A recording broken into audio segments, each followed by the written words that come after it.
kurang lebih ya.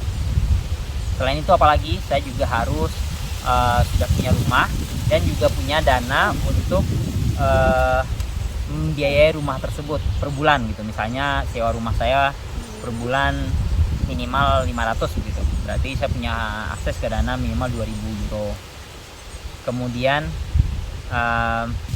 oke, sebelumnya ada juga yang satu lagi, yaitu dana untuk anak. Jadi per anak itu harus ada dana sekitar 250 euro per bulan. Jadi kalau dijumlahkan, biaya suami istri 1.500, biaya sewa rumah 500, biaya uang belanja anak itu 250, berarti 2.250, dan lain-lain dibulatkan ya ke 2.500 lah misalnya kalau mau cari aman, kali 12 kali setahun. Berarti at least kita punya akses ke dana itu begitu. Nah, dari mana sumbernya itu terserah. Kemudian apalagi ya syaratnya, kita lengkapi dengan asuransi. Jadi saya punya asuransi, dan kita juga harus menunjukkan bahwa asuransi kita juga mengcover asuransi untuk keluarga begitu. Contohnya asuransi saya awalnya itu di OGK. Di OGK itu asuransi pemerintah Austria ya. Itu mengcover untuk anak dan istri begitu. Oke, kemudian apalagi syaratnya? Syarat berikutnya, nah ini saya ada kasus teman saya, tapi ini berbeda ya. Yang saya tahu itu kalau keluarga kita, pasangan, istri misalnya, itu sudah memiliki gelar S1, makasih sayang. Kalau istri sudah memiliki gelar S1, maka tidak dibutuhkan sertifikat kemampuan bahasa Jerman level A1.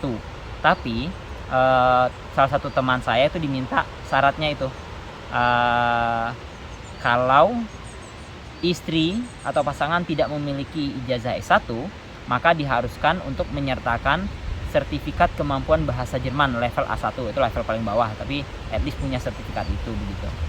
Tapi kejadiannya teman saya itu karena dia tidak melampirkan ijazah S1 istrinya, kemudian diminta lampirkan, dan setelah dilampirkan semuanya fine, gak masalah. Apalagi of course paspor saya, kemudian resident permit saya itu difotokopi, dan terakhir sepertinya apa ya, udah gitu aja. Kemudian bikin janji dengan kedutaan Austria di Jakarta. Setelah semuanya clear, kita tunggu diproses, tergantung, bisa cepat, bisa agak memakan waktu, tergantung situasi punya saya. Sejak itu mungkin butuh waktu 3-4 minggu ya. Kemudian setelah di-approve oleh Austria, jadi dikabarin nanti ke kedutaan, baru dapat panggilan dari kedutaan untuk datang ke kedutaan lagi untuk memasukkan aplikasi visa D namanya. Jadi ini berbeda juga kasusnya. Ada yang misalnya saya student. Ketika saya student, saya mendaftar resident permit ya, tapi itu dibolehkan mendaftarnya di Austria gitu. Jadi saya mau berangkat ke Austria tidak pakai resident permit, saya mendaftar ke Austria itu pakai cuman mendaftar visa D. Nah, resident permitnya mendaftar di sini. Tapi kalau keluarga beda kasusnya. Kalau keluarga di Indonesia harus daftar resident permit dulu. Kalau di approve resident permitnya, baru daftar visa D untuk berangkat ke Austrianya begitu. Nah, nanti setelah sampai di Austria baru diberikan kartu resident permitnya. Jadi ada dua alur ya yang saya tahu, tapi ini sebatas pengetahuan saya. Pertama, karena saya student, saya langsung mendaftar visa D saja tanpa mendaftar resident permit. Visa D berlaku kurang lebih 6 bulan. Begitu sampai di Austria baru mendaftar resident permit. Tapi kalau untuk keluarga saya dari Indonesia harus langsung mendaftar resident permit dulu. Ketika resident permit sudah di-approve, boleh, baru mendaftar visa D untuk berangkat ke Austria saja. Jadi ketika sampai di Austria nanti baru dikasih kartu resident permit. Begitu kurang lebih.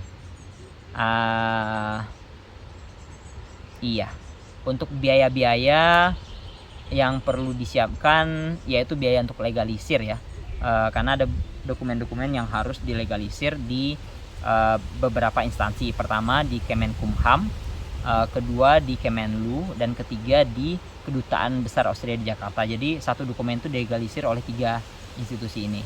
Contohnya akte lahir, SKCK gitu. Jadi akte lahir, SKCK itu dilegalisir ke Kemenkumham, dilegalisir ke Kemenlu, kemudian dilegalisir ke Kedutaan Besar Austria di Jakarta. Nah, itu butuh biaya dan itu harus disiapkan sendiri. Nah, bagaimana dengan dana yang 25.000 sampai 30.000 euro tadi? Itu standby saja di rekening. Pada yang kurang mohon diingatkan, kalau mungkin ada yang tahu, tulis di komen juga boleh, bisa diupdate untuk video berikutnya. Terima kasih.